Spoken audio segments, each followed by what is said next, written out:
ആ ഗുരുവായൂരപ്പനെ കൈ വിടണ്ടാണ്, അവർക്ക് മുറിച്ചു പിടിച്ചോളാം, പിടിച്ചാൽ ശരിയായിരിക്കും. ഒരു ഭക്തൻ ഒരു കാര്യം വേണമെന്ന് വിചാരിച്ചാൽ ഒന്നിന് 10 കൊടുക്കുന്ന ആളാണ് ഗുരുവായൂരപ്പൻ. കുട്ടികൾ ചോറ് കൊടുക്കൽ ഇവിടെ ഉണ്ട്, കുട്ടികൾ ഓടി നടക്കുന്നത് കാണാറുണ്ട്. ആ കുട്ടികളോട് ഭയങ്കര ഒരു പ്രിയമുള്ള ഗുരുവായൂരപ്പൻ. അത് ഈ കൊല്ലത്തിൽ 1 ദിവസം എടുക്കുള്ളൂ, ആറാട്ടിൽ നിന്ന് മാത്രം എടുക്കുള്ളൂ. അതൊരു അനുഭവിച്ച് മനസ്സിലാക്കണമെന്ന് തോന്നിക്ക്.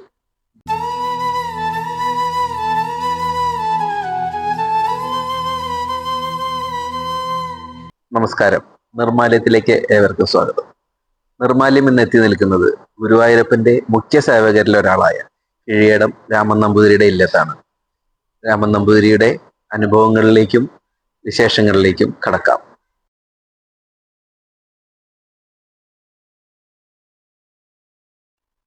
നമസ്കാരം. നമ്മളിന്ന് ഗുരുവായൂരപ്പന്റെ വിശേഷങ്ങൾ അറിയാനും വേണ്ടിയിട്ടാണ് തിരുവനന്തപുരത്ത്. അങ്ങയുടെ വിശേഷങ്ങളൊക്കെ ഒന്ന്. ഗുരുവായൂർ അമ്പലത്തിലെ കീശാന്തിമാരാണ് ഞങ്ങൾ. കീശാന്തി എന്ന് പറഞ്ഞാൽ 13 കുടുംബക്കാരാണ്. ഒരു കുടുംബമല്ല, 13 കുടുംബക്കാരുണ്ട്. ആ 13 കുടുംബത്തിലൊരു കുടുംബമാണ് കിഴിയടം. കിഴിയടം എന്നുള്ള തറവാടാണ്. കിഴിയടത്തെ ഇപ്പോഴത്തെ കാരണവരാണ് ഞാൻ. തലമുറകൾ എത്രയായി എന്ന് ചോദിച്ചാൽ കൃത്യമായിട്ട് പറയാൻ പറ്റില്ല. എത്ര തലമുറയായി ഗുരുവായൂർ എത്തിയിട്ട് എന്ന് ചോദിച്ചാൽ ഒരു പക്ഷേ കൃത്യമായിട്ട് ഉത്തരം എവിടെയും കണ്ടെത്താൻ കഴിയില്ല. ക്ഷേത്ര സങ്കല്പത്തില് ഗുരുവായൂർ ക്ഷേത്രത്തിന്റെ ചരിത്രം പരിശോധിച്ചാൽ പലരും പലതും പറയുന്നുണ്ട്. സാമൂതിരിയുടെ കാലത്ത് കൊണ്ടുവന്നവരാണ് ഇവരുണ്ട്, അതിന് മുമ്പേ ഉണ്ടായിരുന്നു എന്നുള്ളത് അറിയില്ല, അതിന് മുമ്പേ ഉണ്ടായിരുന്നു എന്നും അറിയില്ല. സാമൂതിരിയുടെ കാലത്താണെങ്കിൽ തന്നെ കുറെ കാലമായി. അപ്പൊ ഏത് തലമുറ അങ്ങോട്ട് വന്നു എന്നുള്ളത് കൃത്യമായിട്ട് ഞങ്ങളുടെ കയ്യിൽ രേഖകളൊന്നും ഇല്ലത്തുമില്ല, പുറമെ ഞാൻ അന്വേഷിച്ച് കണ്ടെത്തിയിട്ടില്ല. ഞങ്ങൾ അന്ന് ഇവിടെ വന്ന് ഞങ്ങൾ ശരിക്കും കാരശ്ശേരി ഗ്രാമക്കാരാണ്. കോഴിക്കോട് ജില്ലയില് ഒരു കാരശ്ശേരി ഗ്രാമമുണ്ട്. ഗ്രാമം എന്ന് പറയാൻ കാരണം ഈ ദേശമാണ് ശരിക്കും ഒരു കാരശ്ശേരി ദേശം, ഗ്രാമല്ല ദേശം. കാരശ്ശേരി ദേശക്കാരാണ്. ഇത് ഗ്രാമം ആവണമെങ്കിൽ 22 ദേശം ഉണ്ടാവണം. അപ്പൊ ഈ പലായനം ചെയ്ത് പോയപ്പോ പലരും അങ്ങോട്ടും കൂടും ഒരു കാലഘട്ടത്തിൽ വരെ ബുദ്ധിമുട്ടുണ്ടായപ്പോ പോയപ്പോ തിരിച്ചു വന്ന് കൂട്ടുകൂടിയപ്പോ അത് ഗ്രാമമായില്ല, അത് ദേശമായി നിന്ന്. ദേശമായി. അപ്പൊ 22 ദേശം ഇല്ലാത്തത് കൊണ്ട് 21 ദേശം എത്തി. അങ്ങനെ 21 ദേശമായപ്പോ 22 ആക്കാൻ നോക്കി ഇത്രയാണെന്നുള്ളത് ഈ പോപ്പുലേഷൻ ആളുകളൊക്കെ കൂടിയിരിക്കുന്നത്. അതാവാത്തത് കൊണ്ട് 21 ദേശം എന്നുള്ള അപരനാമത്തിൽ അറിയപ്പെട്ടു. ശുഭപുരം, പെരുവനം, ഇരിങ്ങാലക്കുട എന്ന് പറഞ്ഞ അനവധി ഗ്രാമങ്ങളുണ്ട്. ആ നമ്പൂതിരി ഗ്രാമങ്ങൾ 64 ഗ്രാമങ്ങളുണ്ട് പറയുന്നു. അതിൽ 32 ഗ്രാമങ്ങൾ കേരളത്തിലും 32 ഗ്രാമങ്ങൾ കർണാടകയിലുമാണെന്നാണ് പറയുന്നത്. ആ ഗ്രാമം പോയായില്ല ഞങ്ങള് ദേശക്കാരായി. 21 ദേശം എന്ന് പറഞ്ഞാൽ അപരനാമത്താൽ അറിയും. ഇന്നും അങ്ങനെ തന്നെയാണ്, ഞങ്ങൾ 21 ദേശക്കാരാണെന്നാണ് പറയാം. അങ്ങനെ ആ കാരശ്ശേരി ഗ്രാമത്തിലുള്ള എല്ലാവരും ഗുരുവായൂരമ്പലത്തിൽ വിശ്വസിക്കാറ്. അവിടെ കാരശ്ശേരി ദേശത്തില് ഞങ്ങൾക്ക് ക്ഷേത്രങ്ങളുണ്ട്, ഗുരുവായൂർ ക്ഷേത്രങ്ങളുണ്ട്, തന്ത്രമുണ്ട്, അങ്ങനെയുള്ളതൊക്കെ അവിടെ ഉണ്ട്. പക്ഷെ ഭൂമിയൊക്കെ നമ്മൾ ഇന്ന് പോയി. അന്ന് ഇന്നുള്ള കിശാന്തിക്കാര് 13 ഇല്ലത്തില് 4-5 ഇല്ലങ്ങൾക്കേ അവിടെ ഭൂമിയുള്ളൂ. ബാക്കിയുള്ളവരുടെ ഭൂമിയൊക്കെ നഷ്ടപ്പെട്ടു. അത് നഷ്ടപ്പെട്ടേ ഭൂമി എന്താ ചെയ്തിരുന്നു. കാരണം ആ കാലഘട്ടത്തില് ദാരിദ്ര്യം നല്ലോണം ഉണ്ടായിരുന്നു പണ്ട് കേട്ടിട്ടുണ്ട്. പട്ടിണി ചോദിച്ചാൽ പട്ടിണി കിടക്കണ്ടോ ചോദിച്ചാണ്ട്, വലിയ ചോദിച്ചാലില്ല. സാമ്പത്തികമായിട്ട് വളരെ മോശാവസ്ഥയിലായിരുന്നു. അപ്പൊ അവിടുന്ന് ഗുരുവായൂർ വന്ന് 10 ദിവസം പണിയെടുത്താൽ ചോറൂണ, പട്ടിണി ഉണ്ടാവില്ല. ആ ഒരു സങ്കല്പത്തിൽ അത്രേ കുറെ ആളുകൾ അന്ന് വന്നിരുന്നത്. വന്ന് പണിയെടുത്ത് പോകും. കാരണം ഇവിടെ നമ്മളൊക്കെ അവകാശമുള്ളൂ, എന്നാലും എല്ലാരും വരില്ല, വരില്ല. ഗുരുവായൂർ അമ്പലത്തിനും ദാരിദ്ര്യം നല്ലോണം ഉണ്ട്, മഹാദാരിദ്ര്യം ഉണ്ട്. പട്ടിണി ഇല്ലാന്നേ ഉള്ളൂ, ദാരിദ്ര്യം കാശിനൊക്കെ നല്ല ബുദ്ധിമുട്ടുണ്ട്. അങ്ങനെയാണ് ഇത്രയും വന്നു പോയിരുന്നത്. അപ്പൊ ഇവിടെ പ്രവർത്തിക്കും. ആ സ്ഥലത്ത് ഇവിടെ ഒരു അത്താണി ഉണ്ടാവും. ഇതിനൊക്കെ ഞങ്ങൾ ആ കാലഘട്ടത്തിൽ ഇല്ലെന്നോ മനാന്നോ പറഞ്ഞിരുന്നില്ല, മഠം എന്നാ പറഞ്ഞത്. ക്ഷേത്രത്തിന്റെ അടുത്തൊക്കെ മഠങ്ങളാ. തന്ത്രി മഠം, ഓദിക്കന്മാരുടെ മഠം ഒക്കെ മഠങ്ങളാ. മഠങ്ങൾ എന്ന് പറഞ്ഞു കഴിഞ്ഞാൽ ആ മഠം എന്നുള്ള ഭാഷയുടെ ഒരു പക്ഷേ ഉൽപ്പത്തി താൽക്കാലികം എന്നുള്ളതാവാൻ തോന്നും. എന്നുവെച്ചാൽ പെർമനൻസി ഉള്ളതല്ല, സ്ഥിരം നമ്മുടെ എവിടെ അതവിടെയാ. ഇവിടെ വന്നാൽ കൂടുന്നത് മഠം. ഈ ഒരു സങ്കല്പമാണ് ഞാൻ മനസ്സിലാക്കിയത്. അപ്പൊ ഈ മഠം എന്നാണെന്നൊക്കെ പറയാം. അപ്പൊ അമ്പലത്തിലേക്ക് പോയാൽ മഠത്തിൽ പോയിട്ട് വരാൻ പറയാം. ഈ അല്ലാണ്ട് അമ്പലത്തിൽ ഇല്ലത്തേക്ക് പോകാൻ അല്ലെങ്കിൽ മനക്കിലേക്ക് പോകുക എന്ന് പറയുന്ന സമ്പ്രദായം കൃഷിയിൽ ആ കാലഘട്ടത്തിൽ. ഇങ്ങനെയാണ് ആ കുട്ടിക്കാലം. പിന്നെ എന്റെ കുട്ടിക്കാലം എന്ന് പറഞ്ഞത്, ഈ കുട്ടിക്കാലത്ത് അമ്പലമാണ് പ്രധാനം. വിദ്യാഭ്യാസമോ ഇല്ലോ ഇതൊന്നും ഒരു പ്രധാനമില്ല. രാവിലെ ആയാൽ നമ്മള് ഒരു പ്രഭാത കൃത്യം തുടങ്ങുന്നത് അമ്പലത്തിലാണ്. അമ്പലത്തിലെ സമ്പ്രദായങ്ങളെ നമ്മൾ കാണുക, കേൾക്കുക ഒക്കെ. അമ്മ രാവിലെ എണീറ്റാ അമ്പലത്തിൽ പോകുന്നു, അമ്പലത്തിൽ പോയി വന്നിട്ട് അടുപ്പ് കുത്തിക്കുള്ളൂ, എന്നിട്ട് ചായ ഉണ്ടാക്കുള്ളൂ. അത് ഇന്നും അങ്ങനെയാണ്. ബെഡ് കോഫി ഒന്നും ഇല്ല, ഇന്നും അങ്ങനെ തന്നെയാണ്. ഞങ്ങള് അമ്പലത്തിൽ ഇപ്പൊ രാവിലെ ഇവരൊക്കെ അമ്പലത്തിൽ പോയി വന്നിട്ടേ ചായ ഉണ്ടാക്കുള്ളൂ. അതുകൊണ്ട് ചായ ഉണ്ടാക്കി വെച്ചിട്ട് അമ്പലത്തിൽ പോകല്ല, അമ്പലത്തിൽ പോയി വന്നിട്ടേ ചായ ഉണ്ടാക്കുള്ളൂ. അപ്പൊ ബെഡ് കോഫി കുടിക്കുക എന്നുള്ളൊരു സമ്പ്രദായം ഇവിടെ ഇല്ല. ഇവിടെ എന്താറിയില്ല, എല്ലാത്തിലും അങ്ങനെയാണെന്ന് അറിയില്ല. നമുക്ക് എന്തായാലും അത് ശീലിച്ചില്ല. അപ്പൊ അമ്പലം എന്ന് പറഞ്ഞാൽ രണ്ടല്ല, ഈ എല്ലും താമസം നമ്മുടെ കുടുംബവും അമ്പലം രണ്ടായിട്ട് കണ്ടിട്ടില്ല. രണ്ടും ഒന്നാ. എന്നുവെച്ചാൽ അവിടെ ഉണ്ടെങ്കിൽ ഞങ്ങൾക്കുണ്ട്, ഇല്ലെങ്കിൽ ഞങ്ങൾക്കില്ലല്ലോ. ഗുരുവായൂരപ്പൻ്റെ അടുത്ത് ഉണ്ടെങ്കിൽ മാത്രമേ നമുക്ക് ഉണ്ടാവുള്ളൂ. അപ്പൊ അവിടെയാണ് നമുക്ക് പ്രധാന അത്താണികൾ. അപ്പൊ രാവിലെ ആയാൽ നീറ്റാ കുളിച്ച് കുട്ടിയാവുമ്പോ അമ്പലത്തിൽ പോയി തൊഴുതു വരണം. വലുതായി സമാവർത്തനം, ഉപനയനം അങ്ങനെയുള്ള ക്രിയകൾ കഴിഞ്ഞാൽ കുളിച്ച് തൊഴുതു വരണം. അല്ലാണ്ട് ഇവിടുന്ന് കുളിക്കല്ല, ഇവിടെ കൊള്ളാണ്ട് ഇവിടെ കുളിച്ചാൽ പോരാ, അവിടെ പോയി കുളിക്കണം. കുളിച്ച് തൊഴുതു വരണം എന്നാ പറയാ. കുളിച്ച് തൊഴുതു വന്നാലേ ചായ കുടിക്കാൻ പറഞ്ഞു. അല്ലാണ്ട് ഇവിടുന്ന് കുളിച്ചിട്ട് ചായ കുടിക്കുന്ന സമ്പ്രദായം ഞാൻ. കുളിച്ച് തൊഴുതു വന്നിട്ട് പോകണം. ഇനി ഇവിടെ കുളിക്കാം, ഇവിടെ എന്തെങ്കിലും വിശേഷത ഇവിടുന്ന് കുളിക്കാം, ഇവിടെ കൊള്ളാണ്ട് കുളിക്കാം. കുളിച്ചാലും അമ്പലത്തിൽ പോയി വന്നിട്ട് ചായ കുടിക്കാൻ പറ്റും. ഇല്ലേ ചായ കുടിക്കാതിരുന്നാൽ ചിലപ്പോൾ ചീത്ത വെക്കും, ഓടേണ്ടി വരും. അത് ആ ഒരു സമ്പ്രദായമാണ് പഠിപ്പിച്ചത്. നാമം ജപിക്കലോ അല്ലെങ്കിൽ ഇതൊന്നും അല്ല ഉദ്ദേശം. അമ്പലത്തിൽ പോകണം, അപ്പോഴും നാമം ജപമൊക്കെ ഉണ്ടാവുമല്ലോ, അതാവും അതിന്റെ ഉദ്ദേശം. അപ്പൊ അമ്പലം രണ്ടല്ല ആയിട്ട് കണ്ടിട്ടില്ല. അപ്പൊ കുട്ടിക്കാലത്ത് തന്നെ നമ്മൾ അമ്പലത്തിനോട് ബന്ധപ്പെട്ട അമ്പലത്തിലാണ്, കളിസ്ഥാമ്പലാണ്, ഭക്ഷണം കഴിക്കുന്ന അമ്പലത്തിനാണ്, എല്ലാ അമ്പലത്തിനെയാണ്. സ്കൂൾ വിട്ട് വന്ന അമ്പലത്തേക്ക് പോവാണ്. കളിക്കുക എന്ന് പറഞ്ഞാൽ ഇല്ലത്ത് പറമ്പിലല്ല കളിക്കുന്നത്, ഇവിടുത്തെ പറമ്പിലല്ല കളിക്കുക. അത് വളരെ കുറച്ചുണ്ടാവും. കൂടുതൽ സമയം അമ്പലത്തിലാണ് കളിക്കുക. അമ്പലത്തിൽ ഓടി കളിക്കാം, എന്താ പറയണ്ട, അവിടെ ചാടി കളിക്കാം, പലരോടും ഉണ്ടാവും, എല്ലാ ആളുകളും ഉണ്ടാവും, എല്ലാ കുട്ടികളും ഉണ്ടാവും. അന്നത്തെ ആരുമില്ല അമ്പലത്തില്, തിരക്കൊന്നുമില്ല, ഓടിക്കളിക്കാം. അങ്ങനെ ഓടിക്കളിച്ച് വളർന്നതാണ് അമ്പലം. അവിടെ അത് ഞാൻ പറയുമ്പോൾ നമ്മൾ ഇമോഷണലായി പോവും ഇടയ്ക്ക്. എന്നാൽ ഞാനൊക്കെ മനസ്സിലാക്കുന്നത് ഈ ഗുരുവായൂരപ്പനൊപ്പം കളിക്കേണ്ടതെന്ന് തന്നെയാണ്. കാരണം വെച്ചാൽ ഈ കുട്ടികളായിട്ട് ഓടി കളിക്കുമ്പോ അതിനെന്തെങ്കിലും ഗുരുവായൂരപ്പനുണ്ട്. അത് പറയാൻ കാരണം അത് ഇന്നും ശ്രദ്ധിച്ചോളൂ, കുട്ടികളെ ഭയങ്കര ഇഷ്ടമാണ് കുട്ടിയായ ഗുരുവായൂരപ്പൻ. അപ്പൊ കുട്ടികളുടെ ഇടയിൽ ഓടി നടക്കാണ്ടിരിക്കുക ഗുരുവായൂരപ്പൻ. എത്ര അന്നുണ്ട് കുട്ടികൾ ചോറ് കൊടുക്കൽ ഇവിടെ ഉണ്ട്, കുട്ടികൾ ഓടി നടക്കുന്നത് കാണാറുണ്ട്. ആ കുട്ടികളോട് ഭയങ്കര ഒരു പ്രിയമുള്ള ഗുരുവായൂരപ്പൻ. അത് അപ്പൊ ഞങ്ങളൊക്കെ കളിക്കുമ്പോ ഒപ്പം കളിച്ചിട്ടുണ്ടാവും. നമ്മൾ കാണാത്ത, നമുക്ക് കാണാനുള്ള കണ്ണുണ്ടാവില്ലല്ലോ, ആരാണ് ഗുരുവായൂരപ്പൻ നമുക്ക് അറിയില്ലല്ലോ. അപ്പൊ അങ്ങനെയുള്ള ഒരു സങ്കേതമാണ് ഗുരുവായൂരപ്പൻ. കുട്ടിക്കാലത്ത് തന്നെ അങ്ങനെയാണ്. പിന്നെ നമ്മൾ അമ്പലത്തിൽ ബന്ധപ്പെട്ടിരിക്കും. അമ്പലത്തിലെ പ്രവൃത്തികള് ഒരു 10 വയസ്സിന്റെ മുമ്പേ തിരഞ്ഞെടുക്കാൻ, പ്രവൃത്തികളായിട്ട് എടുക്കാൻ. സമാവർത്തനം കഴിഞ്ഞപ്പോ ശ്രീലകത്ത് കയറാൻ തുടങ്ങിയിട്ട് ഇന്നും പോയിട്ട് വന്നിട്ടുള്ളൂ. ഇപ്പോഴും പോയിട്ട് ഒരു 55 കൊല്ലത്തോളായി പ്രവൃത്തി എടുക്കാൻ തുടങ്ങിയിട്ട് ഗുരുവായൂരപ്പന്റെ പ്രവൃത്തി. അപ്പൊ പ്രവൃത്തി പറഞ്ഞാൽ അത് ഒരു സാമ്പത്തികത്തിനല്ല. ഇന്ന് മുഴുവൻ പറയാൻ പറ്റില്ല കേട്ടോ, ഇന്നതല്ല, അന്നതല്ല, അത് എന്റെയാണ്. എന്താ പറയാ, ഒരു മമത, അതെന്റെ, അത് ഞാൻ പോണം, ഞാൻ ചെയ്യണം. അത് ഇപ്പൊ കുറഞ്ഞിട്ടോന്ന് നിശ്ചയില്ല. കാരണം അന്നത് ഭയങ്കര, അത് ഞാൻ തന്നെ ചെയ്യണം, ഇല്ലെങ്കിൽ ഞാൻ ചെയ്താൽ ഇല്ലെങ്കിൽ ഇന്ത്യാവില്ലല്ലോ, ഇത് ഞാൻ ചെയ്യേണ്ടതാണ്, ഇല്ലെങ്കിൽ ഞാൻ ചെയ്തേ പറ്റൂ, ഇല്ലെങ്കിൽ നിങ്ങൾ പോയി ചെയ്യണം. അച്ഛൻ്റെ ആ ശാസ്ത്രം, ഇല്ലെങ്കിൽ ശാസ്ത്രം എങ്ങനെയാ പോലും ഒരു പോയി ചെയ്തിട്ട് പോകാന്ന് പറഞ്ഞാൽ അതിന് പണം കിട്ടുമോ, അതിന് വേറെ എന്തെങ്കിലും വരുമാനം ഉണ്ടോ എന്ന് നോക്കിയിട്ടല്ല മൊത്തം. അങ്ങനെയായിരുന്നു ഒരു ബന്ധം, ഗുരുവായൂരപ്പനോടുള്ള പ്രവൃത്തികളുടെ ബന്ധമാണ്. പിന്നെ ആ സ്കൂളിൽ പഠിക്കുന്ന കാലത്ത് സ്കൂളിലേക്ക് പോകാനല്ല താല്പര്യം. സ്കൂളിലേക്കൊക്കെ പോകും, സ്കൂളിൽ പോകലൊക്കെ രണ്ടാം വേണമെങ്കിൽ പോകാം. അമ്പലത്തിലെ ജോലി കഴിഞ്ഞിട്ട് സൗകര്യമുള്ളപ്പോൾ സ്കൂളിൽ പോകാം. അല്ലാണ്ട് സ്കൂളിൽ പോകാനുള്ള സമയത്ത് അമ്പലത്തിൽ ഓടിപ്പോരല്ലോ, എന്നാൽ കുട്ടികളെ നമ്മൾ കൊണ്ടാക്കുക, അമ്പലത്തിന്റെ സമയത്തിൽ അഡ്ജസ്റ്റ് ചെയ്തിട്ട് കുട്ടികളെ കൊണ്ടാക്കുക. അന്ന് അങ്ങനെയല്ല. അന്ന് സ്കൂളിലേക്ക് അച്ഛൻ വരാറില്ല, അമ്മ വരാറില്ല, അല്ലെങ്കിൽ അവർക്കൊന്നും ആകെ ഒരു ബന്ധങ്ങളൊന്നുമില്ല. പഠിക്കണമെന്നോ പഠിപ്പിക്കണമെന്നോ അങ്ങനെ ഒരു ചിന്താഗതി ഒന്നുമില്ല, സാമ്പത്തികവും ഇല്ല. എൻ്റെ ഒരു നല്ല ഉടുപ്പ് തരണമെന്നോ ഇല്ലെങ്കിൽ പുസ്തകം തരണം ഉള്ളതുകൊണ്ട് പഠിക്കുക. ഈ ഞാനൊക്കെ സ്കൂളിൽ പോണ കാലത്ത് എല്ലാവർക്കും ഉണ്ടാവും, എല്ലാവർക്കും ഉണ്ടാവും, ബാഗൊന്നുമില്ല. ഈ കെട്ടിക്കിടങ്ങ് ബുക്കിങ്ങനെ എടുത്ത് പോണം. ആ പോകുമ്പോ ബാഗ് ഉണ്ടാക്കി എങ്ങനെ വെച്ചാൽ ഈ ചൂടിക്കയറുണ്ടല്ലോ, ചൂടിയുള്ള ഈ ചാക്ക് കയറ്, ചാക്കിന്റെ കയറ് കിട്ടും. അത് രണ്ട് ഭാഗത്ത് കെട്ടിയിട്ട് ഇങ്ങനെ തൂക്കും. ഈ പുസ്തകങ്ങള് ചാക്ക് കയറില് രണ്ട് സൈഡിൽ ഇങ്ങനെ കെട്ടും. എന്താ ചാക്ക് കയറ് ബാഗ് പോലെ ആക്കിയിട്ടിട്ട് ബാഗ് മേടിക്കാനൊന്നും കാശില്ല നമ്മുടെ കയ്യില്. പുസ്തകം മേടിക്കാൻ തന്നെ അത്യാവശ്യമുള്ള പുസ്തകങ്ങൾ മേടിച്ചു തരുള്ളൂ. അതിൽ കൂടുതൽ പുസ്തകങ്ങൾ ഒന്ന് കീറിച്ചാവാറോ മേടിക്കാൻ കീറിയച്ചാൽ പിന്നെ പഴയ പുസ്തകങ്ങൾ മേടിച്ചു പഠിക്കാം.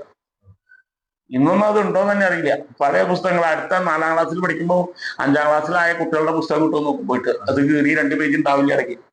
അത് മതി കുറയച്ചൻ, അതിന് പകുതി പൈസ കൊടുക്കണ്ടു, അത് കിട്ടിയാൽ പഠിക്കാം. ഈ രീതിയിലുള്ള സാമ്പത്തികമായിട്ട് നല്ല ബുദ്ധിമുട്ടുണ്ടാകും. എന്നാലും സ്കൂളിൽ പോവാണ്ടിരുന്നില്ല. ഈ സ്കൂളിൽ പഠിക്കുന്ന കാലത്ത് ഈ പറഞ്ഞ പോലെ സ്കൂളിൽ പോകാൻ നിർബന്ധിക്കുന്നില്ല. പോവാൻ പോണ്ട, വേണമെങ്കിൽ പോയാൽ മതി, നിർബന്ധമൊന്നുമില്ല. പഠിച്ചിട്ട് പിന്നെ അച്ഛൻ പറയണ്ടെന്ന്, പഠിച്ചിട്ടൊന്നും കാര്യമില്ല, ഇവിടെ തന്നെ പണി, പഠിക്കൊന്നും വേണ്ട, സ്കൂളിൽ പോയിട്ട് ബുദ്ധിമുട്ടണമെന്നില്ല അർത്ഥം. ഇവിടുത്തെ കാര്യങ്ങൾ നോക്കിയാൽ മതി. ഇതിനാണ് നമ്മൾ ഉണ്ടായത്.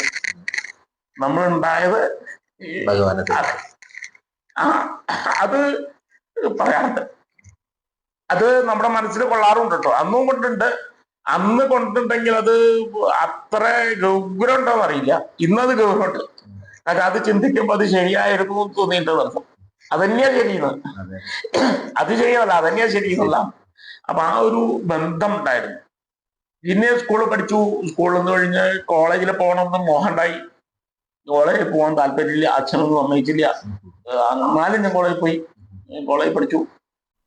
അപ്പൊ അതിന് 2000 റുപ്യ കൊടുക്കണം സീറ്റ് കിട്ടാൻ. ഈ 2000 റുപ്യ കൊടുത്താൽ എങ്ങനെയും ഉണ്ടാക്കി കൊടുക്കാതിരിക്കുക.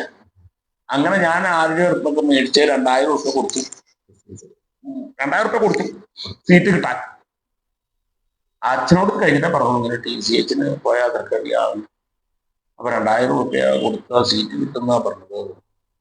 എന്നിട്ട് എന്താ ഉണ്ടായി ചോദിച്ചു. പിന്നെ 2000 റുപ്യ സംഘടിപ്പിച്ച് കൊടുത്തിട്ടുണ്ട്.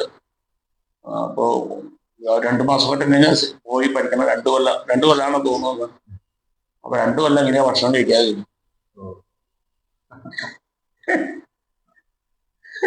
പോയാൽ ഇവിടുന്ന് പോവാം, പൊക്കോളൂ. പക്ഷെ 2 കൊല്ലം എങ്ങനെയാ ഭക്ഷണം കഴിക്കാതെ ചെയ്തു. അത് ഇവിടുന്ന് പൈസ ഒന്നും തരാൻ ഉണ്ടാവില്ല എന്നർത്ഥം. അതാണല്ലോ ഉണ്ടായതിന്റെ ഉദ്ദേശം. വേണ്ടാച്ചു ഇവിടെ 2000 വേറെ ആൾക്ക് സീറ്റ് കൊടുത്താൽ കുറെ കഴിഞ്ഞ കുറച്ച് പൈസ കിട്ടി. അന്നൊന്ന് 2000 വലിയ കാശോ കടം മേടിച്ചിട്ടോ അങ്ങനെയൊക്കെ കൊടുക്കുന്നത്. അതാണ് ദാരിദ്ര്യം ഉണ്ടാ, ബുദ്ധിമുട്ടൊന്നുമില്ല. ഒരു ദാരിദ്ര്യമുണ്ട്. അപ്പൊ അത് വേണ്ട. പിന്നെ കോളേജിൽ തന്നെ പഠിച്ചു. പിന്നെ സ്വന്തം പഠിക്കുക, 50 കാശിട്ട് കോളേജിൽ പോകും. അങ്ങനെ കോളേജിൽ പഠിച്ചു, ഡിഗ്രി ഒക്കെ എടുത്തു. കഴിഞ്ഞു.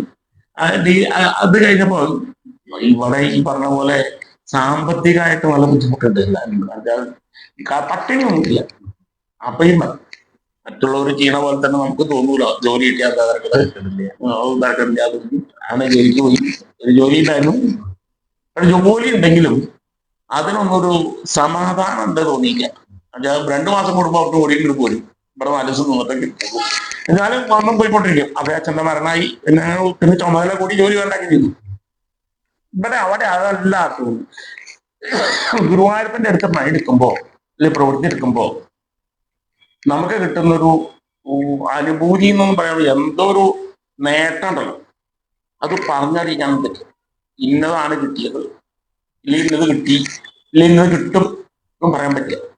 അതൊരു അനുഭവിച്ച് മനസ്സിലാക്കണമെന്നുണ്ട്. തോന്നലേക്ക് അനുഭവിച്ചിട്ട് തന്നെ മനസ്സിലാക്കണം. ഓരോരുത്തർക്കും അനുഭവിച്ചാൽ തന്നെ മനസ്സിലാവും അറിയില്ല. അനുഭവിച്ചേ മനസ്സിലാവൂ, അല്ലാണ്ട് മനസ്സിലാവില്ല. അതില് ഒരു മറക്കാൻ പറ്റാത്തൊരു ഓർമ്മ ഞാൻ ഇതിനു മുമ്പ് പറഞ്ഞിട്ടുണ്ടായിട്ട്. 74-75 കാലഘട്ടമാണ് എൻ്റെ ഓർമ്മ. 74-75 കാലഘട്ടം. 19 കഴിഞ്ഞു. അന്ന് കുട്ടിയാ, വളരെ ഉയരമൊന്നുമില്ല. ഞാൻ വളരെ ചെറിയ കുട്ടിയാ. അപ്പൊ ആനപ്പുറത്ത് കയറിയിട്ട് എന്താ പറയുന്നത്, ഒരു വീടും ആനപ്പുറത്ത് കാലത്താണ്. ഒരു ശിവേരി സമയം ഏകാശി വിളക്കൊക്കെ നടക്കുകയാണ്. ഈ വീണുവെച്ചാൽ ഈ 10-12 ആനയുടെ മുകളിൽ നിന്ന് ഇരിക്കുക, പുത്തനായിട്ട് വീഴുക ചെയ്ത കരിങ്കരിമ്പിലേക്ക്. പക്ഷെ വീണിക്കൊന്നും പറ്റിയില്ല. ഒന്നും പറ്റിയില്ല, ഒരു പോറൽ പോലും പറ്റിയിട്ടില്ല. അപ്പൊ വീണു എന്നുള്ളതല്ല, വീണപ്പോ തന്നെ ഞാൻ വീണ കാര്യം ആനക്കാരനെ ഓടി ഒന്ന് പിടിക്കാൻ. ആനക്കാരന് ക്ഷീണമാണല്ലോ, ആള് വീടുമ്പോൾ അയാളൊക്കെ പിന്നെ നമ്പൂതിരിമാരല്ലേ, കുറച്ചൊക്കെ ബഹുമാനമൊക്കെ ഉണ്ട്, ഇന്നത്തെ പോലെ അല്ല, ബഹുമാനമൊക്കെ ഉണ്ട്. അപ്പൊ അദ്ദേഹം ഓടി നമ്മൾ തൊടരുതോ കൊണ്ട് തൊട്ട ശുദ്ധം മാറും. അത് തൊടരുതോ ഞാൻ അപ്പൊ തന്നെ കയറും ചെയ്തു മുളയ്ക്ക് തന്നെ. ആനപ്പുറം തന്നെ കയറുന്നു. കയറുന്നപ്പോഴേക്ക് ആൾക്കാർ ഓടിയൊന്നു ഇവിടുന്ന് അപ്പൻ ചിരച്ചെന്നാണ് അപ്പൻ എന്ന് വിളിക്കുക. അപ്പൻ ഓടിയൊന്നു ഇവിടെ അറിയിക്കോ നിൽക്കണ്ട, വയ്യാണ്ട് ഒന്നും കൊണ്ടിരിക്കണ്ട, എനിക്ക് വയ്യായില്ല പറഞ്ഞു. എനിക്കും ഈ ആനപ്പുറത്തിരിക്കാനാ മോഹേ, അല്ലെങ്കി ഇറങ്ങി നിൽക്കാനല്ല, ഈ പണം കിട്ടാനല്ല ആനപ്പുറത്ത് കയറാനുള്ള മോഹാണ്. അത് ആനപ്പുറത്ത് കയറി അവിടെ ഇങ്ങനെ ഇരിക്കാന്നുള്ളൊരു മോഹം മനസ്സിലുണ്ടാവും.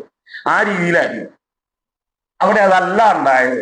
അത് കഴിഞ്ഞു, അത് രാവിലെ അത് കഴിഞ്ഞു. രാവിലെയാണ് അത് വീണത്. വൈകുന്നേരം നാമജപം, ഈ ആഞ്ഞം മാധവൻ നമ്പൂരുടെ നേതൃത്വത്തിൽ നാമജപം. ഈ നാമജപത്തിന് പോയിരിക്കും കുട്ടികളൊക്കെ, ഞങ്ങൾ കുറെ കുട്ടികളുണ്ടാവും, നമ്പൂരിമാരൊന്നും അമ്പലവാസികളൊക്കെ ഉണ്ടാവും. ഈ നാമം ജപിച്ചാൽ പഴം കിട്ടും. ഈ പഴം കിട്ടാനാ പോണത്, നാമം ജപിക്കാനല്ല പോണത്. ഈ നാമം ജപിച്ചാൽ കിട്ടുന്ന പഴം തിന്നാനാ പോണത്. അപ്പൊ ഉറക്ക നാമം ജപിച്ചാൽ 2 പഴം കിട്ടും. നല്ല ജപിച്ചാൽ 1 പഴം കിട്ടുള്ളൂ, ഉറക്ക ജപിച്ചാൽ 2 പഴം തരും. അപ്പൊ ഉറക്ക ജപിക്കും, അപ്പൊ 2 പഴം കിട്ടുമല്ലോ. അപ്പൊ കഴിക്കാം. ഈ പഴപ്പ തന്നെ കഴിക്കുകയും ചെയ്യും, അല്ലാണ്ട് ഇവര് കൊണ്ടുവരുന്നില്ല. ഇവരുടെ പഴത്തോട് എറിഞ്ഞ് കളിക്കുക, അങ്ങനെയൊക്കെ ഒരു സമ്പ്രദായം ഉണ്ട്. അപ്പൊ ഈ അന്ന് ഈ വീണന്ന് ഈ ആഞ്ഞത്ത് കഴിഞ്ഞാൽ ഇത്തിരിയേറെ പ്രഭാഷണമുണ്ട്. ഈ കഥകൾ പറയും നാമജപത്തിന്റെ ഇടയിൽ. ഇപ്പോഴുള്ള നാമജപം ആരുമില്ല, കേൾക്കാന്നുള്ളൂ. ആ കഥ പറയുമ്പോ അവിടെ ഇരുന്നാൽ ഇടയ്ക്ക് ആഞ്ഞ ഒരു പഴം കൂടി തരും. ആ കഥ കേൾക്കാതിരുന്നാൽ ചിലപ്പോ ഒരു പഴം കൂടി തരും. അപ്പൊ ഇടയ്ക്കാവിട്ടിരിക്കും. ആ ദിവസം ഇരുന്ന ദിവസമാണ് ഞാൻ ഈ വീണതും ഇതൊന്നല്ല എന്റെ ചിന്തയ്ക്ക്, പഴം കിട്ടല തന്നെയാണ് എന്റെ ചിന്ത, അല്ലാണ്ടൊക്കെ വീണതൊന്നും എനിക്ക് പ്രശ്നമില്ല. അപ്പോ ആദ്യം പറയും, ഗുരുവായൂരപ്പന്റെ കഥകൾ ഇങ്ങനെ പറയുമ്പോൾ പറയും, അനുഭവം ഇങ്ങനെയാണ്, അതിങ്ങനെയാണ്, ഇങ്ങനെയാണ്, ഗുരുവായൂരപ്പനെ വിശ്വസിച്ചാൽ മതി, വേറൊന്നും ചെയ്യണ്ട. അങ്ങനെ ഭക്തന്മാരുടെ മനസ്സിലേക്ക് എങ്ങനെയാണോ വേണ്ടത് ആ രീതിയിൽ തന്നെ അദ്ദേഹം പ്രസന്റ് ചെയ്യണത്. നമുക്കത് അറിയാറായില്ല, അതുകൊണ്ട് അതിന് ഗൗരവം പറഞ്ഞില്ല. പക്ഷെ അന്ന് അദ്ദേഹം എന്നെ വിളിച്ചു.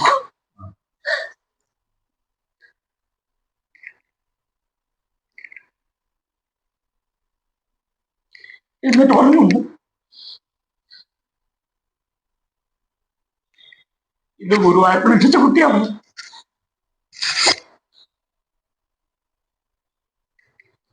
അപ്പൊ ഞാൻ ചിരിച്ചു. ഈ അന്തരീക്ഷമില്ല, കാരണം നമുക്ക് ചിരിക്കാനേ പറ്റുള്ളൂ. എനിക്കതിന്റെ ഗൗരവം അറിയില്ല,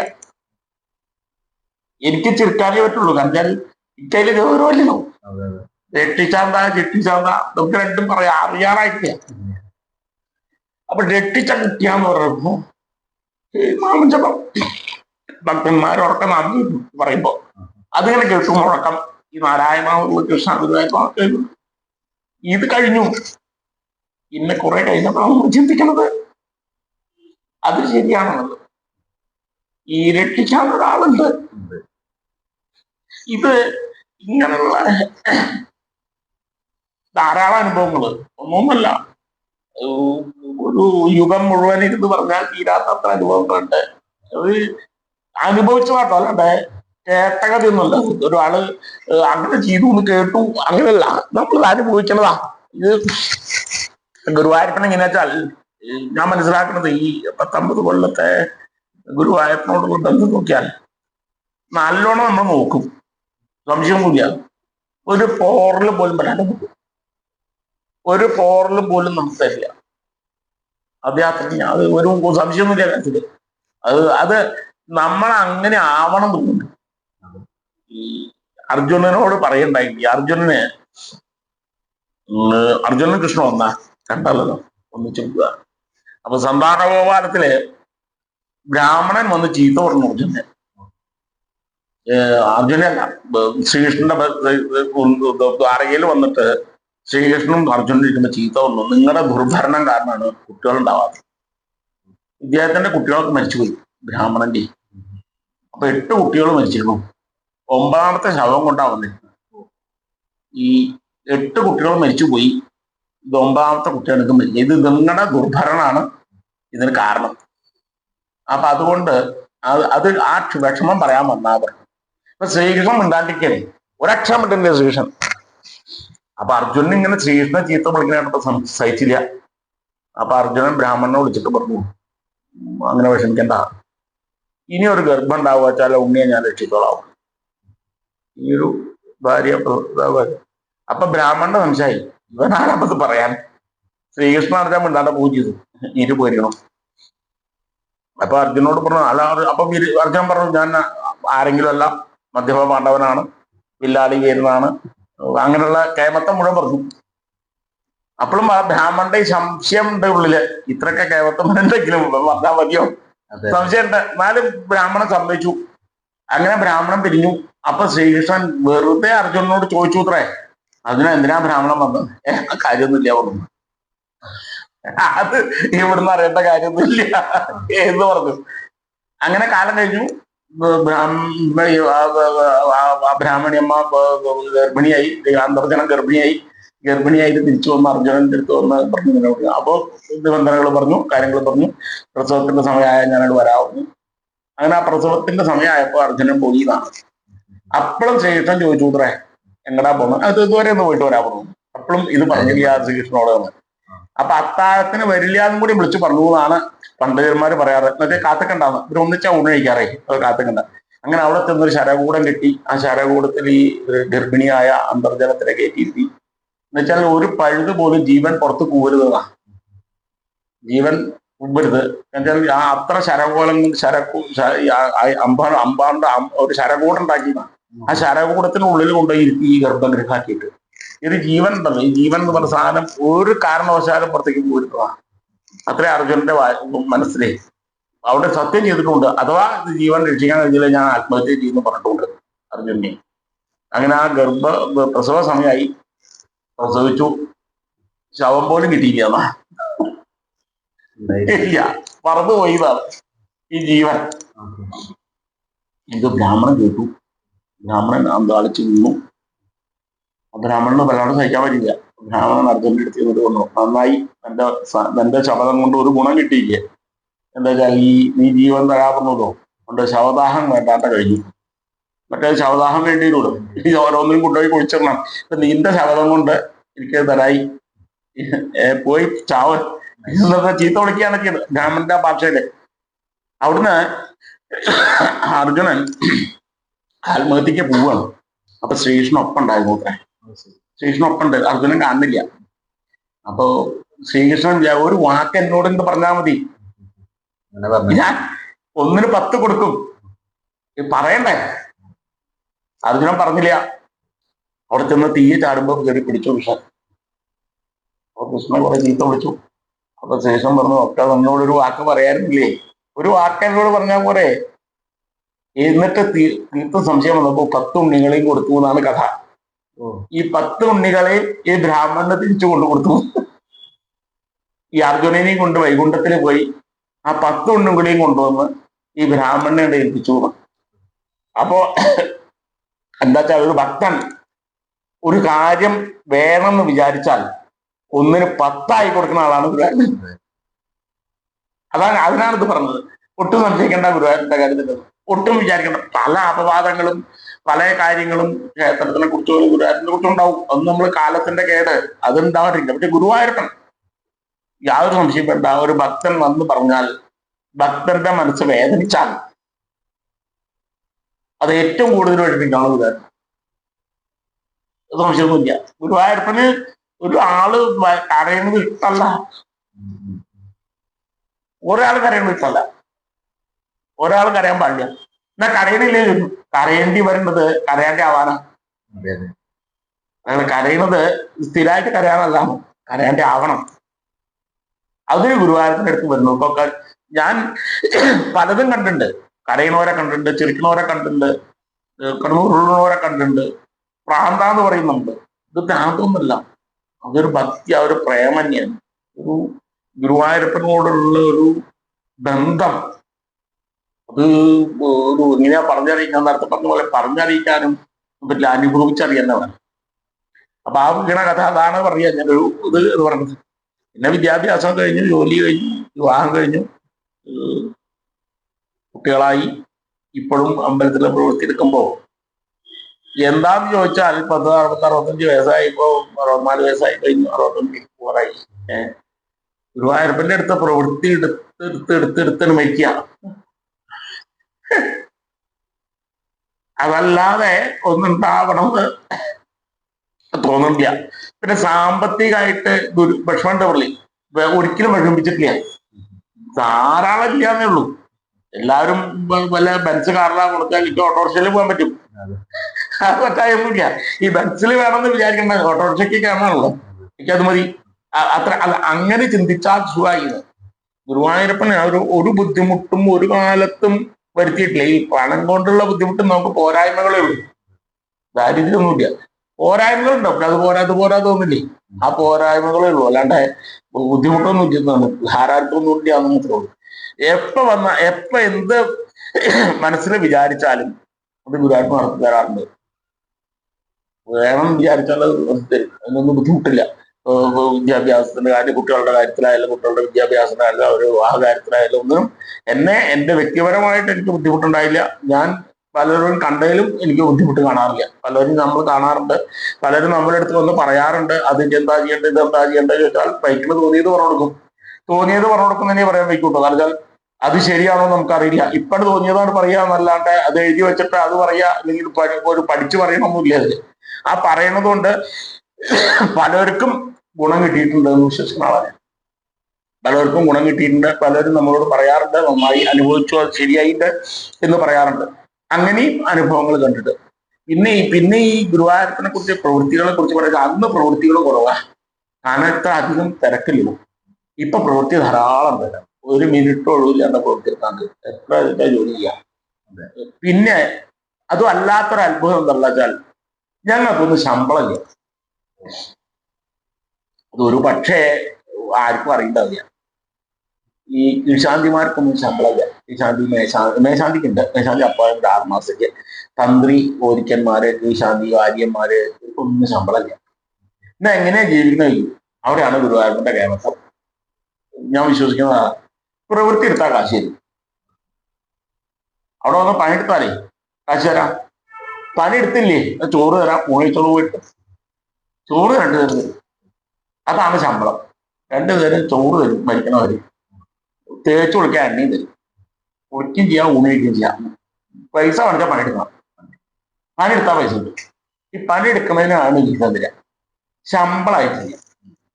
ഇൻഡിവിജ്വലായിട്ട് ഒരു വ്യക്തിക്ക് ശമ്പളമായിട്ടില്ല. ഇപ്പൊ ഗേഡനാവുന്ന എനിക്ക് ശമ്പളം ഒന്നും ചെയ്യാം, ഞാൻ അവിടെ അറ്റൻഡൻസ് ഒപ്പിടണ്ട, ഒന്നും ചെയ്യണ്ട, യാതൊന്നും വേണ്ട. ജനനാണ് എന്റെ അപ്പോയിന്റ്മെന്റ്, മരണമാണ് എന്റെ റിട്ടയർമെന്റ്. മരണം വരയ്ക്ക് പണിയെടുക്കാം. അത് ഒരു പക്ഷേ ഗുരുവായൂരപ്പന്റെ ദീർഘവീക്ഷണാവും തോന്നുന്നു. അതല്ലാതെ ശമ്പളമൊക്കെ പറ്റിയപ്പം കുറച്ച് കഴിഞ്ഞാൽ കൂലേ. അത് പോവരുത് വെച്ചിട്ടാവാം, തലമുറകളായിട്ട് നിൽക്കണ്ടേ എന്നുള്ള ചിന്താഗതി ഉണ്ടാവാൻ വേണമെങ്കിൽ അത് അങ്ങനെ ചിന്തിച്ചാൽ മതിയെന്നാണ് തോന്നുന്നത്. അതിനൊരു കാരണം പറയാൻ ഒരു അനുഭവം എന്താ വെച്ചാൽ, ശങ്കരാചാര്യരെ കാണാൻ വേണ്ടി പോയി ജയേന്ദ്ര സരസ്വതി സ്വാമികൾ. ജയേന്ദ്ര സരസ്വതി ചന്ദ്രശേഖര സരസ്വതി അന്ന് കാഞ്ചിയിലുള്ള കാല. അപ്പൊ ഞാൻ എന്റെ മകനെയും കൊണ്ടുപോയതാണ്. ചെറിയ കുട്ടിയായിരിക്കുമ്പോൾ കയ്യിൽ നിൽക്കേണ്ട പ്രായം എടുത്തുകൊണ്ടുള്ളത്. അങ്ങനെ കാഞ്ചിയിൽ ചെന്നു, വണ്ടിയൊക്കെ കയറി ഇങ്ങനെ കാണാൻ പോയതാണ്. അവിടെ ചെന്നപ്പോ ഇദ്ദേഹത്തിന്റെ അടുത്തേക്ക് കുട്ടികളെ എടുത്തു കൊണ്ടുപോകണമെങ്കിൽ ട്രൗസറും കൂടി അയച്ചേക്കണം. ചന്ദ്രശേഖര സരസ്വതിയുടെ അടുത്തേക്ക് കുറെ ദൂരത്തെ കാണുള്ളൂ. അപ്പൊ അവിടേക്കാണ് കൊണ്ടുപോയി അദ്ദേഹത്തിന്റെ മുമ്പിൽ കൊണ്ടുപോയി അനുഗ്രഹം മേടിച്ച് കൊണ്ടുവരണമെങ്കിൽ ഈ ട്രൗസറും കൂടി അയച്ചേക്കണം. അപ്പൊ ഞാൻ അയച്ചു കൊടുത്തു. ഒരാൾ കൊണ്ടുപോയി കൊണ്ടുവരും ചെയ്തു, അനുഗ്രഹിച്ചു. നമ്മുടെ വിശ്വാസമാണ്. അപ്പൊ കീഴ്ശാന്തിയാണ് ഗുരുവായൂരത്തെ. അപ്പൊ ജയേന്ദ്ര സരസ്വതി അപ്പുറത്തിരിക്കുന്നുണ്ട്. അവർക്കൊക്കെ അറിയണ്ടാവും കേട്ടോ, അവർക്ക് അറിയായിട്ടൊന്നല്ല. അപ്പൊ അദ്ദേഹം ചോദിച്ചു, എത്ര കാലമായി ചോദിക്കുന്നു, അവരുടെ ഭാഷ എടുത്ത വീട്ടില്. അപ്പൊ ഞാൻ പറഞ്ഞു, പാരമ്പര്യമാണ്, ഹെറിഡിറ്ററിയാണ്. അപ്പൊ അദ്ദേഹം ഇങ്ങനെ കണ്ണടച്ചിട്ടിരുന്നു. എന്നിട്ട് ഹെറിഡിറ്ററി പാരമ്പര്യം എന്ന് പറഞ്ഞു. പറയണ്ടായിരുന്നു. എന്താ ഞാൻ പറഞ്ഞാൽ മനസ്സിലായില്ല. എത്ര തലമുറ മേളിലേക്കായി, എത്ര കീഴ്പ്പെട്ട് പോകും നോക്കിയത്, നിശ്ചല്യാവുന്നു. അതന്നെയാ മഹത്വം. എത്ര തലമുറകൾക്ക് മുമ്പേ അവിടെ വന്നു എന്നുള്ളത് നമുക്ക് പറയാൻ, അങ്ങനെയാണ് എന്ന് പറയാൻ പറ്റില്ല, അവനാണോ ഉറപ്പിച്ചു പറയാൻ പറ്റില്ലോ. ഇനി എത്ര ഉണ്ടെന്നും പറയാൻ പറ്റില്ല. ഇത് തന്നെയാണ് ഗുരുവായൂരപ്പന്റെ കേവലത്തെ. ഗുരുവായൂരപ്പന്റെ അടുത്ത് വന്ന് പ്രവൃത്തി ചെയ്യുമ്പോ തലമുറകളായിട്ട് കിട്ടുന്ന ഒരു സൗഭാഗ്യം, മറ്റുള്ള ലോകത്ത് കാണുന്ന എന്തെല്ലാം സൗഭാഗ്യം ഉണ്ടെങ്കിലും അതിൻ്റെയൊക്കെ മുകളിൽ തന്നെയാണ് ഗുരുവായൂരപ്പന്റെ അടുത്ത് വന്ന് പ്രവൃത്തി ചെയ്യുക. അത് ഏത് പ്രവൃത്തിയായാലും ഇന്ന് കാണുന്ന ആളുകൾക്ക് ഒരു പക്ഷേ ഭൗതിക നേട്ടം മാത്രമേ ആഗ്രഹിക്കുന്നുണ്ടാവുള്ളൂ. അത് കാലത്തിന്റെ കേടാണ്. ഗുരുവായൂരപ്പന്റെ കേടും നമ്മുടെ കേടും എല്ലാം അത് കാലത്തിന്റെ കേടാ. കാലം അങ്ങനെ ആയി മാറി. അതിന്റെ കാലം നമ്മളൊന്നും വിചാരിക്കാത്ത ഒരു ഭാഗത്തേക്ക് പോയിക്കൊണ്ടിരിക്കുക. അപ്പൊ പണം ഇല്ലാണ്ട് ജീവിക്കാൻ വയ്യ, ഇല്ലെങ്കിൽ പണം എല്ലാവരേക്കാൾ കൂടുതൽ വേണം, പണം ഉണ്ടാക്കാൻ എന്താ വഴി എന്ന് ചിന്തിക്കുന്ന ഒരു ലോകത്താണ് ലോകം. ഇതൊന്നുമില്ലെങ്കിൽ ജീവിക്കാന്ന് കാണിച്ചു തന്നതാണ് കൊറോണ. ഒന്നുമില്ലെങ്കിൽ ജീവിക്കാം. ഞങ്ങൾക്ക് ഒരു പ്രവൃത്തിയില്ല, ഒരു വരുമാനവും ഇല്ല. അമ്പലത്തിൽ ആൾ വരുന്നില്ല, അമ്പലത്തിൽ പ്രവൃത്തിയില്ല, പ്രവൃത്തി എടുത്താലേ വരുമാനമുള്ളൂ. ഞങ്ങൾ പട്ടിണി കിടന്നില്ല. അന്ന് 2 കൊല്ലക്കാലം ഒരു പ്രവൃത്തിയില്ല അമ്പലത്തിൽ. ആരും വരുന്നില്ലല്ലോ, വഴിപാടുമില്ല, ഞങ്ങൾക്ക് പ്രവൃത്തിയില്ല. പ്രവൃത്തി എടുത്താലേ കാശുള്ളൂ എന്ന് ഞാൻ നേരത്തെ പറഞ്ഞു. ഞങ്ങൾക്ക് പ്രവൃത്തിയില്ല. പക്ഷെ ഞങ്ങൾ ആരും പട്ടിണി കിടന്നില്ല. പട്ടിണി കിടത്തിയില്ല എന്ന് കാരണം അതാണ് അവിടെ വന്നാൽ ബുദ്ധിമുട്ടിക്കില്ല. അത് ബുദ്ധിമുട്ടിക്കാണ്ട് നോക്കേണ്ട ചുമതല അദ്ദേഹത്തിന്. ഗുരുവായൂരപ്പന്റെ കുട്ടികളാണ്. ഗുരുവായൂരപ്പൻ നൃത്തം ചുമതലുണ്ട്. ഗുരുവായൂരപ്പൻ ഞങ്ങളുടെയും കുട്ടികൾ തന്നെയാണ്. ഞങ്ങളുടെ ഒരു കുട്ടിയാണ് ഗുരുവായൂരപ്പൻ. ആ കുട്ടീനെ ഞങ്ങൾ നോക്കുന്നുണ്ട്, ആ കുട്ടീനെ ഞങ്ങൾ നോക്കുന്നുണ്ട്. അതാണ്ട് വേറെ ഒന്നും ഇല്ലാന്നുള്ളത്. ഒരു ഗുരുവായൂരപ്പന്റെ കഥകൾ പറയാൻ തുടങ്ങിയാൽ തീരാൻ പറ്റില്ല. അനുഭവങ്ങൾ ഇങ്ങനെ ഇപ്പോ കുറച്ചൊന്ന് പറഞ്ഞു വിചാരിച്ചാൽ മതി. എത്ര കാലം പറഞ്ഞാലും തീരുക. അത്ര അനുഭവങ്ങളുണ്ട്. ഓരോ ദിവസങ്ങളും അനുഭവങ്ങളാ. ഇന്നും ഉണ്ടായിരുന്ന അനുഭവം. ഓരോ ദിവസവും അനുഭവങ്ങൾ ഉണ്ട്. ഈ വയ്യാന്നാണ് തോന്നിയാൽ പണിക്കാണ്ടിരിക്കില്ല ചെയ്യാം. ഇവിടെ അങ്ങനെയല്ല ചെയ്യാറ്. ഞങ്ങളൊന്നും വയ്യ തോന്നിയാൽ ആദ്യം അമ്പലം പോയി കുറിച്ചാൽ അതിങ്ങനെ പോരാ. അപ്പൊ വയ്യായ മാറിയിട്ടുണ്ടാവും. അപ്പൊ അത് മാറ്റില്ല. ഈ തടമ്പെഴുന്നള്ളിച്ച് നിൽക്കുന്ന പൊട്ടനുണ്ട്. 2007 എന്റെ ഓർമ്മ. ആനപ്പുറത്ത് തടമ്പ് പിടിച്ചിരിക്കുമ്പോ ആനക്കാരനെ കുത്തി. അപ്പൊ ഈ തടമ്പ് കയ്യിൽ നിന്ന് വീഴാണ്ടിരിക്കണം. ഞാൻ വീഴല്ലോ, എനിക്കത് വീഴാണ്ടിരിക്കാണ് എന്റെ അത് പറഞ്ഞുതരാം. അപ്പൊ അത് ഞാൻ പിടിച്ചിരുന്നു. കുറച്ചു നേരം ഉണ്ടായി. കിഴക്കേ ആനക്കോട്ടിലെ വിളക്ക് പിടിക്കാരോടി, ചന്തക്കാരോടി, ആൾക്കാരോടി, ആനക്കാരോടി. ഞാനും ഈ ഗുരുവായൂരപ്പനും മാത്രമായിട്ട് നിൽക്കലുണ്ടായി. കുറച്ചു നേരം ഇടഞ്ഞു നിൽക്കുന്ന ആന, അതിന്റെ മുകളിൽ ഞാനും ഇരിക്കണം. അപ്പോ ഇത് കഴിഞ്ഞ അത് പറയാൻ കാരണം, ഇതൊക്കെ കഴിഞ്ഞ് 2 ദിവസം കഴിഞ്ഞപ്പോ ആരോ എന്നോട് ചോദിച്ചു, പേടിയുണ്ടായിരുന്നോ ചോദിച്ചു. അസല് ചോദ്യമാണ് പറഞ്ഞു ഞാൻ. ആ പരിസരത്ത് ഒരാളില്ലേ, എന്നിട്ട് നമ്മളോട് പേടിയുണ്ടോ ചോദിക്കുക. അടുത്തൊന്നും ആരില്ല. ആനക്കാരൻ പറഞ്ഞില്ല, അവിടെ ആനക്കാരൻ പറഞ്ഞില്ല, അവരൊക്കെ ഓടിപ്പോയി, ചണ്ടക്കാരൊക്കെ ഓടി. എന്നിട്ട് നമ്മളോട് പേടിയുണ്ടോന്ന്, പേടി ഉണ്ടായിന്ന്. ആ ചോദ്യത്തിന് പ്രസക്തിയില്ല. പക്ഷെ ഒരു ഗുണം ഉണ്ടായിന്ന്, പേടിപ്പിക്കാതിരിക്കാൻ ഒരാളെടുത്തുണ്ട് ഞാൻ. അതുകൊണ്ടാണ് നമുക്ക് പേടിക്കാറ്റായത്. അതിന്റെ കാരണം അതാ ഞാൻ പറഞ്ഞത് വെച്ചാൽ, അച്ഛന് ഇത് എടുക്കുമ്പോ ഒരു ഉപദേശം തരലുണ്ട്. ഇത് 1980 അത് അച്ഛൻ ജീവിച്ചിരിക്കുന്നതാണ്. എടുക്കുമ്പോ അച്ഛൻ പറഞ്ഞത്, ഇത് എടുത്താൽ അത് അവിടെ കൊണ്ടയ്ക്കണം. ഈ തടമ്പ് ശ്രീലത്തിനല്ലേ എടുക്കുക, അത് എടുത്താൽ ഇത് അവിടെ കൊണ്ടയ്ക്കണം. അപ്പൊ കൊണ്ടയ്ക്കാൻ നമുക്ക് പറ്റണമെങ്കിൽ കുറെ കാര്യങ്ങൾ പറയാനുണ്ട്. ഒന്ന്, ഇതെടുത്ത് കയറാൻ പോണ ആനപ്പുറത്താണ്. ആന ഓടിയെന്ന് വരും, ആനപ്പുറത്ത് വീണു വരും, കുത്തിന്ന് വരും, ചത്തൂന്ന് വരും. ഇത്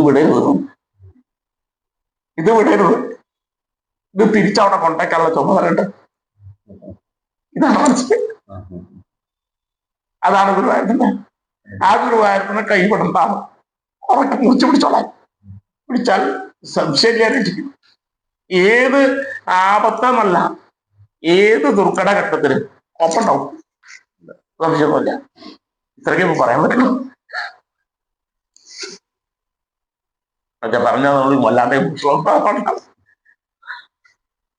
കരച്ചാൽ തീരാത്തത്ര അതേപോലെ പട്ടിണി ഇല്ലാണ്ട് ജീവിക്കാൻ പറ്റുന്നതല്ലേ. ആർക്കാ പറയാൻ പറ്റാന്ന്? ആർക്കാ പറയാൻ പറ്റാ? അത് ഗുരുവായൂരപ്പന്റെ അടുത്തുള്ളവർക്കേ പറ്റുള്ളൂ. വേറൊരിക്കലും പറ്റില്ലാന്ന്. ഇവിടെ പറയാൻ പട്ടിണി ഇറക്കില്ലാന്ന്. ഒരാളെ പട്ടിണിക്ക് ഗുരുവായൂരപ്പൻ സമ്മതിക്കില്ല. അത്ര ഒരാളെ വിഷമിപ്പിക്കില്ല. ധർമ്മക്കാരനായാലും പണ്ഡിതനായാലും ആരായാലും. പിന്നെ സ്വയം വരുത്തി വെച്ച അനുഭവിക്കണ്ടേ? അതാരായാലും അനുഭവിച്ചേ പറ്റൂ. ഞാനായാലും അനുഭവിക്കാൻ. അത് ഗുരുവായൂരപ്പന്റെ അടുത്ത് എത്തുമ്പോ ഗുരുവായൂരപ്പന് അറിയാം ആരെയും അങ്ങനെയൊക്കെയാ വേണ്ടത്. നോക്കാൻ അറിയാം, കൊണ്ടു നടക്കാൻ അറിയാം, രക്ഷിക്കാൻ അറിയാം, ശിക്ഷിക്കാനും അറിയാം. ഒക്കെ അറിയണ ആളുകൾ. ഒരു ബുദ്ധിമുട്ടിക്കില്ല, വേദനിപ്പിക്കില്ല. സംശയമൊന്നുമില്ല. അങ്ങ് ഇപ്പോ ഇവിടെ ഇതില് പ്രവൃത്തിയിൽ കയറിയിട്ട് അങ്ങ് എത്ര ഉത്സവം നടത്തിയിട്ടുണ്ട്? ഉത്സവം നടത്തുക എന്നുള്ള സമ്പ്രദായം ഇല്ല. ഞങ്ങൾക്ക് ഉത്സവത്തിന് എഴുന്നള്ളിക്കുകയാണ്. പ്രധാനമായിട്ട് ഉത്സവത്തിന് എഴുന്നള്ളിക്കുക എന്നുള്ളതാണ്. അത് ഒരു ഞങ്ങളുടെ ഇടയില് ഈ തറമ്പ് എഴുന്നള്ളിക്കുന്ന ഫോട്ടോ കണ്ടുല്ലോ, ഈ എല്ലാവർക്കും എല്ലാപ്പോഴും എഴുന്നള്ളിക്കാൻ പറ്റില്ല. ഇപ്പൊ ഞാൻ നാളെ ചെന്നിട്ട് ഞാൻ എടുക്കാമെന്ന് പറഞ്ഞാൽ പറ്റില്ല. അതിന് ഇത്ര സമ്പ്രദായമുണ്ട്. മേശാന്തിയെ പോലെ തന്നെയാണ്.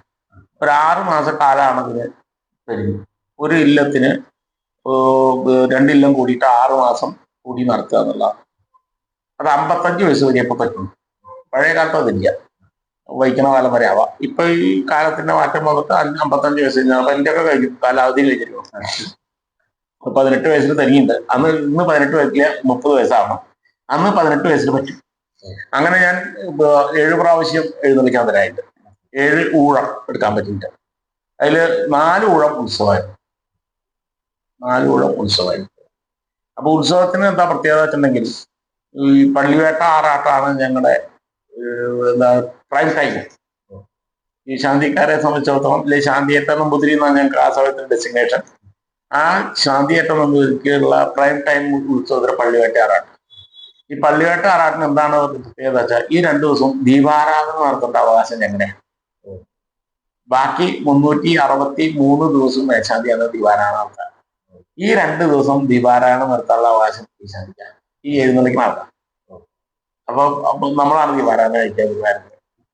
അത് നമുക്ക് കിട്ടുന്ന വലിയ പ്രിവിലേജാണ്, വലിയൊരു അംഗീകാരം, വലിയൊരു അംഗീകാരമാണ്. അത് എല്ലാവർക്കും കിട്ടിക്കൊള്ളുന്നില്ല. ആ ഊഴം കിട്ടുമ്പോഴേ അത് കിട്ടുള്ളൂ. എല്ലാവർക്കും ആ ഊഴം കിട്ടിക്കൊള്ളുന്നില്ല. ഏകാശിയ കാലത്ത് ആ ഊഴം കിട്ടിയാൽ ഏകാശിയുടെ പ്രാധാന്യത്തിലേക്ക് പോകും. ഉത്സവകാലത്ത് കിട്ടിയത് കിട്ടും. പിന്നെ ഒരു ഗുണം എന്തുകൊണ്ട് വെച്ചാൽ, അതിൽ തന്നെ വേറൊരു പ്രത്യേകതയും കൂടി ഉണ്ട്. ആറാട്ടിന് എഴുന്നള്ളിക്കുന്ന തളം തന്നെ പഞ്ചലോഹ വിഗ്രഹം. അത് ഈ കൊല്ലത്തിൽ 8 ദിവസം എടുക്കുള്ളൂ. ആറാട്ടിൻ്റെ ഒന്ന് മാത്രമേ എടുക്കുള്ളൂ. അത് എഴുന്നള്ളിക്കാൻ തരാവലും വലിയ ഭാഗ്യമുണ്ടാകാം. ഇത് രണ്ടും എനിക്ക് തരാറുണ്ട്. അതൊരു മനസ്സിൽ നമുക്ക് മറക്കാൻ പറ്റാത്ത അനുഭവങ്ങളിൽ പെട്ടതാണ് ഉത്സവ എഴുന്നള്ളിപ്പ്. ഇതൊക്കെ പറഞ്ഞത് ഇത് ആ സമയത്ത് നമുക്ക് വേറെ ഒന്നും ചിന്തിക്കാൻ നേരം കിട്ടില്ല. ഉത്സവകാലത്ത് 24 മണിക്കൂർ ചിലപ്പോൾ അമ്പലത്തിലും കഴിയും. അതിന്റെ മനസ്സ് മുഴുവൻ ഈ ജ്ഞാനപ്പുറത്ത് കയറി ഇറങ്ങാ ഓടുക അങ്ങനെയുണ്ടല്ലോ, ഇങ്ങനെയാണ്. അപ്പൊ ഉത്സവകാലത്ത് പിന്നെ പ്രവൃത്തികൾ കൂടുതൽ വെച്ചാൽ ഒരു ആത്മീയമായിട്ടുള്ള അമ്പലത്തിലുള്ള താന്ത്രികമായിട്ടുള്ള ചടങ്ങുകൾക്ക് പ്രാധാന്യം കൂടുതൽ. ഇപ്പോഴേ ഉള്ളൂ പുറത്തേക്ക് ഇറങ്ങിയിട്ടുള്ളത്. ഈ കലാപരിപാടി, ഭക്ഷണം കൊടുക്കൽ എന്ന് പറഞ്ഞിട്ടുള്ള കൂടുതൽ തിരക്ക് വന്നിട്ടുള്ള. പണ്ട് അകത്തേക്ക് മാത്രമേ കോൺസെൻട്രേറ്റ് ചെയ്യും, അകത്തൊരു വിഷമം വരരുത്. ഇന്ന് ചെറിയൊരു അപാകത സമൂഹത്തിന് വന്നിട്ടോ സംശയം എനിക്ക്. എന്നാൽ അകത്ത കാര്യങ്ങൾ എങ്ങനെ നടന്നാലും ആളുകൾക്ക് വലിയ തിരക്കൊന്നുമില്ല. അകത്തിന് കുറിച്ച് പറഞ്ഞാലും വിരോധമില്ല. ഈ പുറത്ത് കുറവായിരുന്നു. ഈ പുറത്തുള്ള ആളുകൾക്ക് ആസ്വദിക്കാൻ പറ്റാൻ പറ്റില്ല. പുറത്തുള്ളവർക്ക് ആസ്വദിക്കണമെങ്കിൽ അകത്തൊരാൾ ആസ്വദിക്കണേ. അകത്തുള്ള ഒരാൾ ആസ്വദിക്കുമ്പോഴാണ് ഈ പുറത്തുള്ള ആസ്വാദനം ഭംഗിയാവുക. അത് ഉൾക്കൊള്ളാൻ ഉള്ള ഒരു പരാജയം സമൂഹത്തിന് സംഭവിച്ചിട്ടുണ്ട് എന്നുള്ളതാണ് എനിക്ക് എന്റെ മനസ്സിൽ തോന്നുന്നത്. പുറത്ത് കേരളമുണ്ട്, ഒട്ടും മോശമൊന്നുമില്ല, യോഗ്യം തന്നെയാണ്. പക്ഷെ അകത്ത് ഒരു ലോഭം വരാതെ നോക്കണം തോന്നണ്ടേ. നമ്മൾ സമൂഹത്തിലാണ് ജീവിക്കുന്ന ആളെച്ചാൽ, ഇപ്പൊ എന്നെ കാണാനാണ് നിങ്ങൾ വന്നു വെച്ചാൽ എനിക്ക് ബുദ്ധിമുട്ട് വരരുതെന്ന് ചിന്തിക്കണ്ടേ. എനിക്ക് ബുദ്ധിമുട്ട് വന്നാലും നിങ്ങളുടെ കാര്യം നേരെയാവണമെന്ന് വിചാരിക്കണ വെച്ചാൽ നിങ്ങളുടെ കാര്യം നന്നാവായില്ല, പക്ഷെ എനിക്കത് വിഷമം ഉണ്ടാവരുത്. അപ്പൊ ഗുരുവായൂരപ്പന്റെ കാര്യത്തില് കുറെ കൂടി ശ്രദ്ധ ചെലുത്തണം എന്നുള്ള തോന്നൽ. അത് ആര് വേണം എന്നുള്ളത് എവിടുന്ന് വേണമെന്ന് നമുക്ക് പറയാറില്ല. ഈ ആത്മീയ അതിനുള്ളിലത്തെ കാര്യങ്ങളില് ഒട്ടും ചോർച്ച വരാതെ മുന്നോട്ട് കൊണ്ടുപോയാൽ ഇതൊക്കെ നമുക്ക് ഇനി അടുത്തൊരു തലമുറയ്ക്ക് കൈമാറുമ്പോൾ ഉണ്ടായിരുന്നു ഇല്ലെങ്കിൽ അങ്ങനെ ആയിരുന്നു എന്ന് പറയാൻ പറ്റും. മാറ്റങ്ങൾ വരുന്നത് അകത്തേക്കും വന്നുകൊണ്ടിരിക്കുന്നുണ്ട്. എത്രത്തോളം ഗുണം ചെയ്യും ദോഷം ചെയ്യുമ്പോൾ പറയാറായില്ല. ഉത്സവം എന്ന് പറഞ്ഞു കഴിഞ്ഞാൽ എന്നും ഗുരുവായൂരപ്പൻ ഉത്സവമാണ്, എന്നും ഉത്സവമാണ്. 360 ദിവസം ഉത്സവമാണ്. അതിലുപരി ഈ 10 ദിവസത്തെ ഉത്സവം എന്ന് പറഞ്ഞാൽ ഒരു ഗാംഭീര്യതയായിട്ടുള്ള ഉത്സവമാണ്. ഈ ആനയില്ല ശിവേലി എന്ന് പറയുന്നത് അത് ഒരു ദിവസമേ ഉള്ളൂ. ഒരു ദിവസം അതില് എങ്ങനെയാ അതെന്ന് വെച്ചിട്ടുണ്ടെങ്കിൽ എത്ര വട്ടം? അത് 2 വട്ടം ഉണ്ടായിരുന്നു. 1 വട്ടം 2 വട്ടം ഉണ്ടായിരുന്നു ആനയില്ല ശിവേലി. ആനയില്ല ശിവേലിയുടെ പ്രാധാന്യം ആനയില്ല എന്നൊരു കഥ പറയലേ ഉള്ളൂ. ആന ഉണ്ടായിരുന്നില്ല. ആന ഉണ്ടാവാത്ത കാലത്ത് നടന്ന ശിവേലി ഇന്നും അതുപോലെ ആചരിക്കണമെന്ന് മാത്രമേ ഉള്ളൂ. അത് വേണോ വേണ്ടതില്ല, അത് ഭക്തന്മാർക്ക് കൂടി വേണ്ടിയിട്ടുള്ളതാണ്. അത്രേ ഉള്ളൂ. ഗുരുവായൂരപ്പന് ആന വേണമെന്നില്ല ശിവേലിക്ക്. ആന ഇല്ലാണ്ട് ശിവേലി നടത്തിയിട്ടുണ്ട്. ആന ഓടിയിട്ട് പലപ്പോഴും ആന ഇല്ലാണ്ട് ശിവേലി നടത്തേണ്ടി വന്നിട്ടുണ്ട്. അതൊക്കെ ഉണ്ടാവും. ആന എന്നുള്ള അലങ്കാരം മാത്രം, ഒരു ഗാംഭീര്യ, ഒരു കേവല പ്രൗഢിയാണ്. പ്രൗഢി അത് പ്രൗഢി അത് ഇല്ലെങ്കിലും ഗുരുവായൂരപ്പന്റെ പ്രൗഢി ഉണ്ട്. അതെ. ആനല്ലെങ്കിലും ആനയ്ക്ക് പ്രൗഢി ഉണ്ട്. ആന ആളുകൾക്കും കൂടി കാണാൻ വേണ്ടിയിട്ടുള്ളതാണ്. അതാണ് ഗുരുവായൂരപ്പന്റെ പ്രത്യേകത. എന്താണ് ഭക്തന്റെ ഇഷ്ടം മനസ്സിൽ വെച്ചാൽ അതിങ്ങനെ കാണിച്ചു കൊടുക്കും. ആനപ്പുറത്ത് ഇരുന്നിട്ട് അഷ്ടച്ചാൽ അത് കാണിച്ചു കൊടുത്തിട്ടുണ്ടാവും. ഓടി കളിച്ചിട്ട് അഷ്ടച്ചാൽ അത് കാണിച്ചു കൊടുത്തിട്ടുണ്ടാവും. ഇഷ്ടാട്ടങ്ങളിലാണെച്ചാൽ അത് കാണിച്ചിട്ടുണ്ടാവും. അങ്ങനെ എന്തിലാണോ അവനവൻ ശ്രദ്ധിക്കപ്പെടുന്നത് അതില് ഗുരുവായൂരപ്പന്റെ മഹത്വം ഉൾക്കൊള്ളാൻ പറ്റുന്നത്. ഉത്സവത്തിനെ കുറിച്ച് ഇനി പറയാൻ കുറെ ഉണ്ട്. കാരണം അത് ഒറ്റ ഇതിൽ പറയാൻ പറ്റില്ല. അതായത് കലശം മുതൽ തുടങ്ങും ഉത്സവത്തിന്റെ. ഈ കലശമാണ് ഇതിന്റെ പ്രാരംഭം. ഉത്സവം കൂടിയിറങ്ങലാണ് ഉത്സവത്തിന്റെ അവസാനം. അപ്പൊ ആ 18 ദിവസമാണ് ഇതിന്റെ പൂർണ്ണിഷം വരുന്നത്. അപ്പൊ 18 ദിവസവും ഇതിന് പ്രാധാന്യമുള്ളതാണ്. ഇത് ഓരോന്നിനും ഓരോ തരം പ്രാധാന്യം. ഒറ്റയടിക്കാണ്ട് പറഞ്ഞ തീരുമാനമല്ല. എന്തായാലും ഞങ്ങളുടെ അങ്ങയുടെ വിലപ്പെട്ട സമയം ഞങ്ങൾക്ക് തന്നതിന് വളരെ നന്ദി. അതെ.